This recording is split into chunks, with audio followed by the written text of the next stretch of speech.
Have you ever wondered why the kindest hearts often feel the most alone?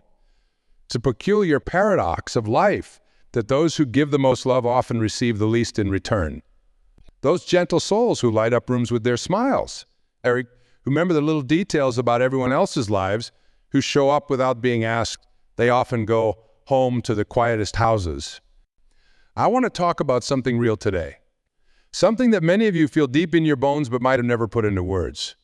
It's about that space between giving everything and receiving nothing. It's about having a heart so big that sometimes it feels like a burden rather than a blessing.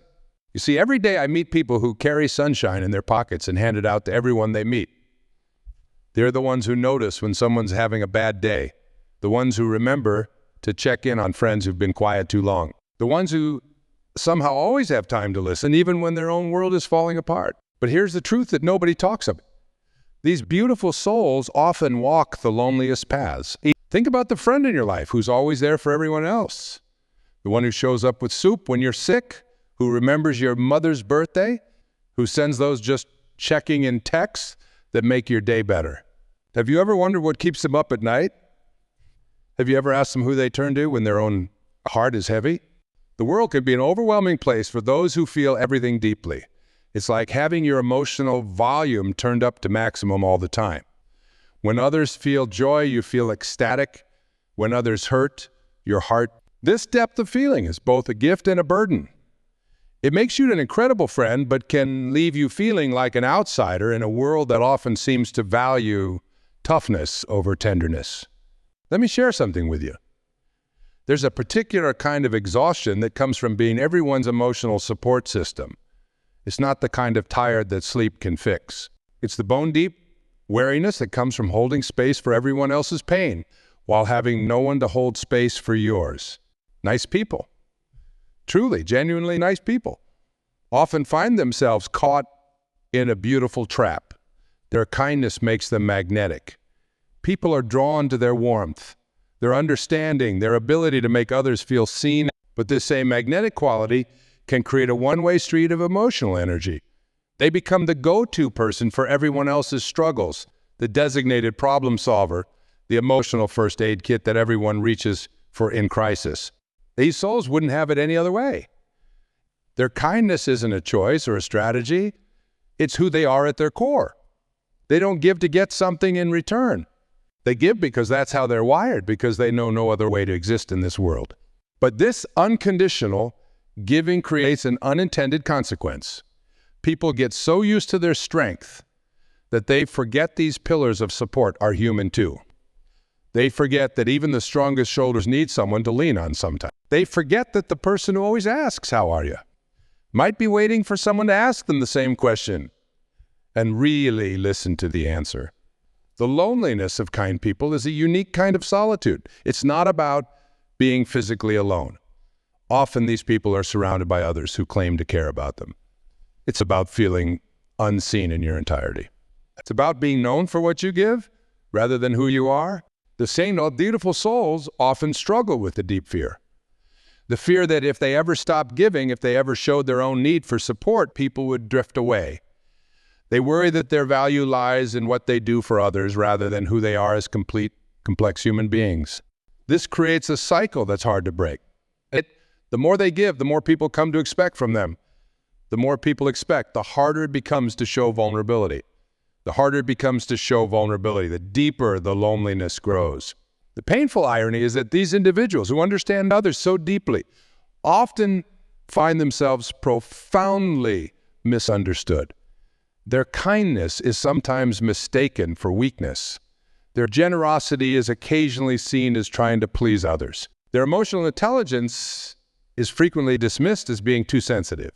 If you recognize yourself in these words, if you've ever felt the weight of being the strong one, the nice one, the one who gives until there's nothing left, you're not alone.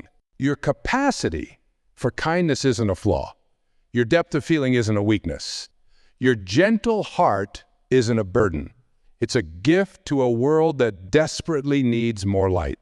But what if I told you that this loneliness, this deep sense of being apart from others, isn't a flaw in your character, but a sign of your extraordinary nature? What if the very things that make you feel different are actually your greatest strengths? Let's talk about what happens in the mind and heart of someone who feels too deeply in a world that often prefers to keep things surface level. You see, kind souls process the world differently. They don't just see what's happening. They feel the undercurrents, the unspoken words, the silent pain in someone's smile. This gift of perception can feel like both a blessing and a curse. When you're highly empathetic, you notice things others might miss. You pick up on the slight tremor in someone's voice when they say they're fine. You sense the anxiety behind a colleague's forced laughter. You feel the weight of unspoken words in a room. This awareness makes you an incredible friend and confidant, but it can also make casual relationships feel hollow. Think about the last time you were at a social gathering. While others were engaging in light banter, your mind might have been picking up on the person in the corner who seemed a little too quiet, or noticing how someone's smile didn't quite reach their eyes. You might have found yourself wanting to dive deeper than the surface-level conversations would allow.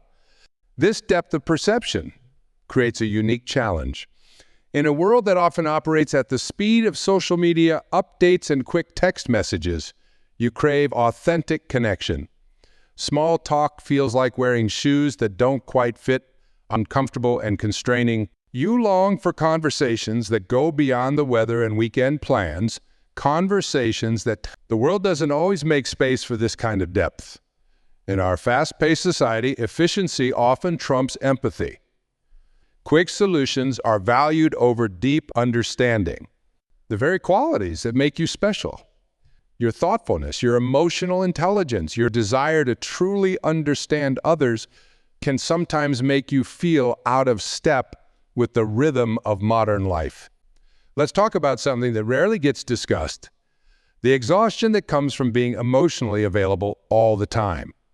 Kind souls often become unofficial therapists in their social circles. People know they can count on you to listen without judgment, to offer comfort without conditions. But this role, while beautiful, can be incredibly draining. You see, when you're the person everyone turns to, you develop a unique kind of emotional muscle memory. You become so good at holding space for others that you might forget how to ask for space for yourself. You become so accustomed to being the strong one that showing vulnerability feels almost foreign. This creates what I call the kind soul's dilemma. The more you understand others, the harder it becomes to find people who understand you at the same level. The more you give of yourself, the less energy you have to seek out the deep connections you crave. The more people rely on your strengths, the harder it becomes to show your own moments of weakness. For something crucial you need to understand: your sensitivity to others' emotions, your ability to care deeply, your desire for meaningful connections. These aren't weaknesses to be overcome. They're superpowers waiting to be fully embraced. Think about it this way. In a world that often feels increasingly disconnected, your capacity for genuine empathy is revolutionary. In an age of artificial connections, your desire for authentic relationships is visionary. In a culture that often prioritizes self-interest, your natural inclination to care for others is quietly radical. The challenge isn't to change who you are. It's to find ways to honor your nature while protecting your energy. It's about learning that being kind doesn't mean being available 24/7. That being empathetic doesn't mean absorbing everyone's pain. That being nice doesn't mean saying yes to everything. Your loneliness isn't a sign that you're doing something wrong. Often, it's a sign that you're capable of a depth of connection that's rare in our world. Like a deep sea diver in a world of surface swimmers, you're equipped for depths that others might not be ready to explore. This unique position comes with its own set of challenges. You might find yourself holding back in conversations, afraid that sharing your full depth of feeling will overwhelm others. You might catch yourself downplaying your sensitivity, trying to fit into a world that often seems to value toughness over tenderness. You might even start questioning whether there's something wrong with caring so much in a world that often seems to care so little. The very things that make you feel different are the things the world desperately needs.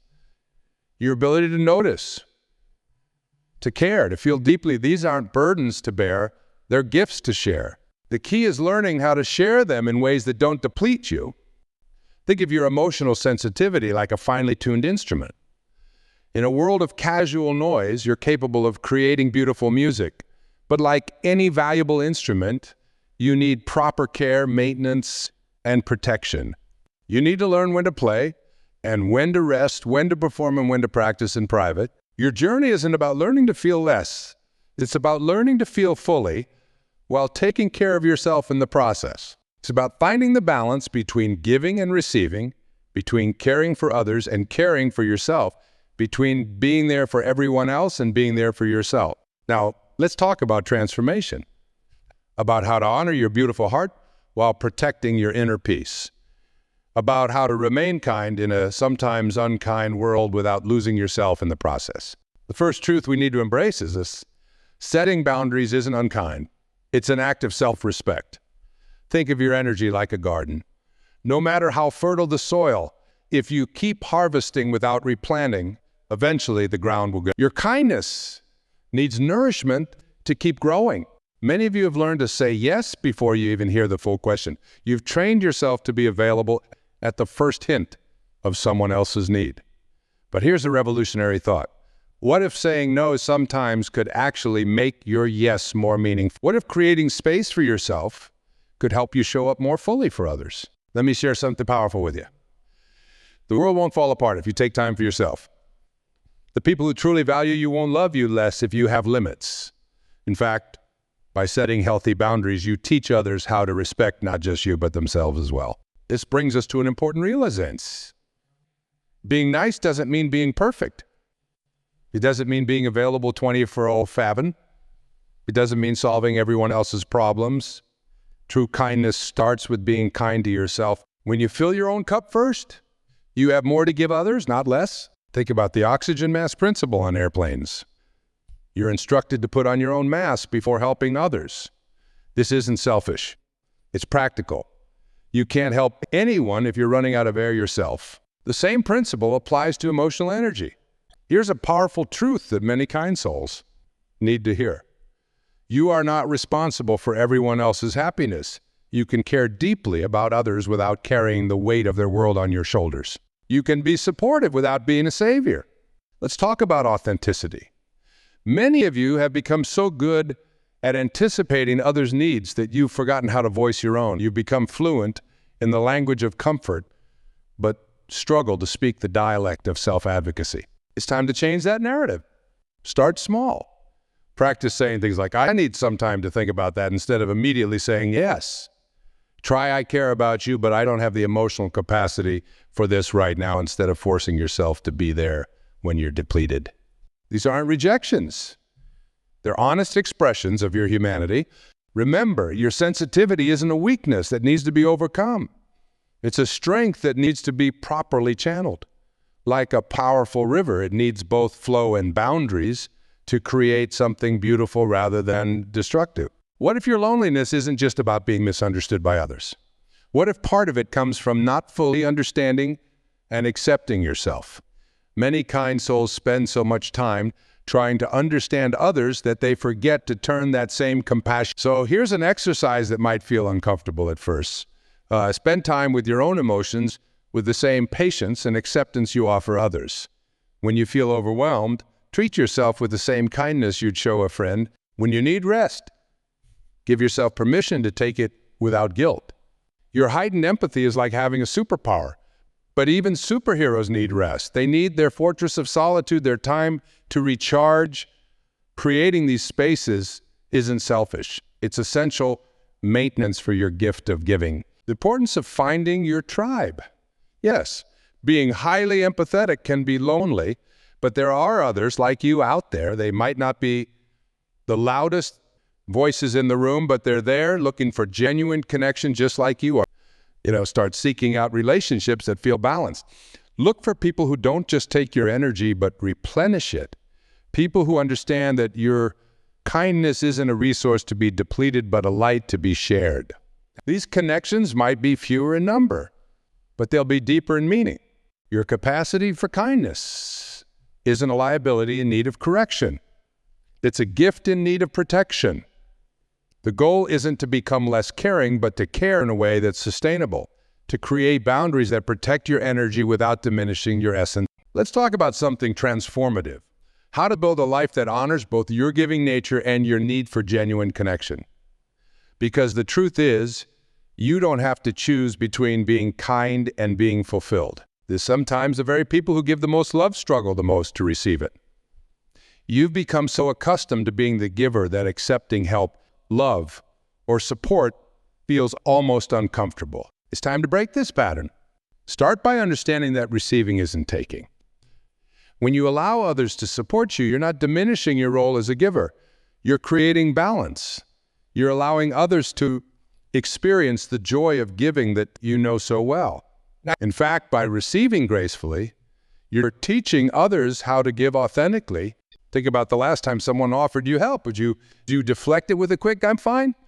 Did you minimize your own needs? Now imagine if, instead of deflecting, you had opened your heart to receive. Not only would you have gotten support, but you would have given someone else the gift of being needed. Vulnerability isn't weakness. It's courage in its purest form. When you allow others to see your struggles, your doubts, your human imperfections, you create space for real connection. You give others permission to be human too. Let's talk about quality over quantity in relationships. Many kind souls find themselves surrounded by people but still feeling alone. That's because true connection isn't about how many people you know. It's about how deeply you're known by others. Start evaluating your relationships. Which ones fill you up and which ones drain you? Which ones are based on genuine exchange and which ones are one-sided? This isn't about judging others. It's about honoring your need for authentic connection. Remember, not everyone needs to understand you completely. Not every relationship needs to be deep. It's okay to have different levels of connection with different people. The key is having at least a few relationships where you can be entirely yourself.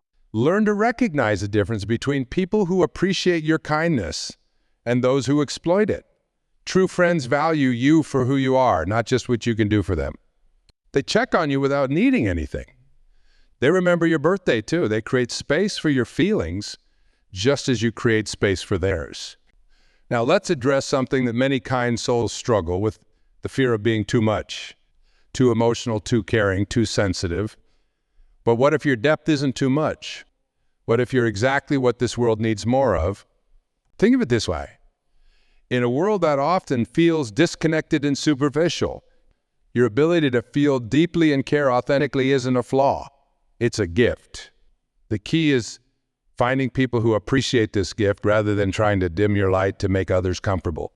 Here's a practice that might change your life. Start treating your own company with the same appreciation you have for others. Learn to enjoy your solitude, not as a form of isolation, but as a space for self-discovery and renewal. When you're alone, what brings you joy? What interests have you put aside while taking care of others? What dreams have you postponed? It's time to reclaim these parts of yourself. Your identity isn't limited to being the nice one, the helpful one, the reliable one. You're a complex, fascinating individual with your own desires and interests. The time you spend nurturing your own interests isn't selfish. It's essential. It makes you a more interesting person, a better friend, a more authentic presence in others' lives. When you pursue your own passions, you become more than just a shoulder to cry on. You become someone with stories to share, experiences to discuss, wisdom to offer. Let's talk about the art of meaningful conversation. You're probably used to being the one who listens, who draws others out. But meaningful connections require both giving and receiving. Practice sharing your thoughts, your feelings, your experiences, not as an afterthought, but as a vital part of the conversation. Start small. The next time someone asks how you are, pause. Take a breath. Give an honest answer. Share something real about your day, your thoughts, your feelings. You might be surprised at how many people are capable of holding space for you if you give them the chance. Remember this, like the world needs your kindness, but it also needs your voice. Your perspectives, shaped by deep feeling and careful observation, are valuable. Your experiences, even the painful ones, might be exactly what someone else needs to hear.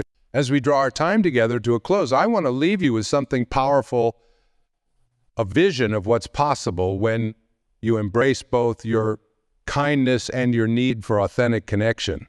Imagine waking up each morning feeling whole, not depleted from giving, not aching from loneliness, but whole. Imagine having the strength to remain soft in a hard world, while knowing that your softness is protected by healthy boundaries. Imagine being known, truly known, for all that you are, not just for what you give to others. This isn't just a dream. This is your birthright. But to claim it, you need to embrace some fundamental truths. Truth number one, say your worth isn't measured by how much you give to others. Your value doesn't decrease when you say no. Your kindness isn't more meaningful when it comes at the cost of your own well-being. The right people will love you more, not less, when you show them your full self. Your doubts, your fears, your imperfect moments, these aren't flaws to hide, but parts of your humanity to share. The people who truly deserve your energy will welcome all of you. Your sensitivity to others' feelings, your deep capacity for empathy, your authentic desire to help, these aren't burdens to bear, but gifts to be cherished. The key is learning to share these gifts in ways that enrich your life rather than deplete it. Remember that coffee shop I mentioned earlier? That young woman helping everyone? She could be any one of you. And just like her, just like you, the world needs your kindness, but it needs your kindness to be sustainable. It needs your light to burn steadily, not to burn out. Think about the message you send to the world when you take care of yourself with the same dedication you show to others. You teach people that kindness and self-respect can coexist. You show them that having boundaries doesn't make you any less compassionate. You demonstrate that being nice and being strong aren't mutually exclusive. Your journey forward isn't about becoming someone different. It's about becoming more fully yourself. It's about learning to give from a place of abundance rather than depletion.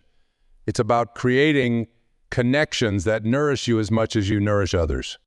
Start seeing your loneliness not as a punishment, but as a calling. It's calling you to create deeper connections. It's calling you to share your authentic self. It's calling you to build a life that honors both your giving nature and your need for genuine understanding. The path forward isn't about having more casual connections. It's about having more meaningful ones. It's about finding people who match your depth, who appreciate your sensitivity, who give as much as they receive. They're out there looking for someone just like you. Remember this. Actable, the world doesn't need you to be less sensitive. It needs you to be more protected. It doesn't need you to care less. It needs you to care more wisely. It doesn't need you to become harder. It needs you to become more discerning about where you direct your softness. Your capacity for kindness is a light in this world, but like all lights, it needs fuel to keep burning. That fuel comes from self-care, from boundaries, from reciprocal relationships, from honoring your own needs alongside the needs of others. As you leave here today, I want you to carry this truth in your heart. You are not too much. You are not too sensitive. You are not too kind. You are exactly what this world needs. A heart that feels deeply in a world that often feels too little. The loneliness you feel isn't a sign that you need to change who you are. It's a sign that you need to change how you honor who you are. It's calling you to create a life that supports your beautiful heart rather than depletes it. Your journey forward is about finding the sweet spot between giving and receiving, between caring for others and caring for yourself, between being there for everyone and being there for yourself. It's about creating a life where your kindness is a strength that lifts you up rather than a burden that weighs you down. So go forth with this knowledge. Your kindness is your superpower, but even superheroes need rest. But your sensitivity is your gift, but even gifts need protection. Your capacity for love is boundless, but even boundless things need boundaries. You are not alone in feeling alone. There are others like you out there searching for authentic connection, longing for deeper understanding. By honoring your own need for meaningful relationships, by setting healthy boundaries, by sharing your authentic self, you create the space for these connections to find you. The world needs your kindness now more than ever. But it needs your kindness to be sustainable, your light to keep burning, your heart to stay open. And that can only happen when you learn to give to yourself with the same generosity you show to others. You are the keepers of compassion in a world that desperately needs it. Your journey isn't about learning to feel less. It's about learning to feel fully while staying whole. It's about creating a life where your kindness enriches you as much as it enriches others. You aren't just nice. You are profound, complex, worthy of understanding and deserving of love. Your journey forward starts with believing this truth about yourself. The rest will follow. Let me share one final truth with you before we part ways. The very fact that you're here listening to these words, feeling them deeply in your heart, that's not a coincidence. That's your soul recognizing its truth. That's your heart saying, finally, someone understands. You see, the world is entering a new era, an era where emotional intelligence isn't just a nice to have, but a necessity. An era where the ability to connect deeply, to understand profoundly, to care authentically, these aren't weaknesses to overcome, but strengths to embrace. Think about the moments that have truly mattered in your life. Were they the moments of success, of achievement, of winning? Or were they the moments of connection, of understanding, of being truly seen? Were they the moments when someone finally got it? Got you? Your journey isn't over. In fact, it's just beginning. Because now you understand something crucial. Your loneliness isn't a flaw in your character. It's a sign of your capacity for extraordinary connection. Your sensitivity isn't a weakness. It's your superpower in disguise. Every time you felt different, every time you felt too much, every time you felt like you don't quite fit in, those weren't moments of failure. Those were moments of truth. Those were your heart telling you that you're meant for something deeper, something more authentic, something more real. You are the ones who keep faith in humanity alive. You are the ones who remind the world that kindness isn't weakness, that sensitivity isn't a flaw, that caring deeply isn't outdated. You are the lighthouses in a world that often forgets the way back to its home. So go forth from here today, not with the burden of being different, but with the pride of being authentic. Go forth not with the weight of loneliness, but with the wisdom to create meaningful connections. Go forth not with the fear of feeling too much, but with the courage to feel fully and completely. Because the truth is, the world doesn't just need your kindness. It needs your example. It needs to see what it looks like when someone chooses to stay soft in a hard world. It needs to witness the quiet strength that comes from choosing authenticity over acceptance, depth over superficiality, real connection over your presence in this world matters more than you know. Your capacity for kindness, your depth of feeling, your ability to see beyond the surface, these aren't just personal traits. They're gifts that the world desperately needs. They're reminders of what's possible when we choose to lead with our hearts. Today marks a new chapter in your story. A chapter where your kindness becomes your strength, not your struggle, where your sensitivity becomes your guidance, not your burden, where your capacity for deep connection becomes your path to fulfillment, not your source of loneliness. Remember this moment. Remember that you are not alone in being different. Remember that your depth is your destiny, your sensitivity is your strength, your kindness is your power. The world needs you, exactly as you are. It needs your soft heart in hard times. It needs your deep understanding in shallow moments. It needs your authentic kindness in an artificial age. So stand tall in your truth. Your time has come. The world is ready for hearts like yours. You are not just surviving with your beautiful heart. You are leading the way toward a more connected, more compassionate, more authentic world. And that world isn't just a dream. That world begins with you right here. Stand up. Step forward. Shine your light. Your time is now.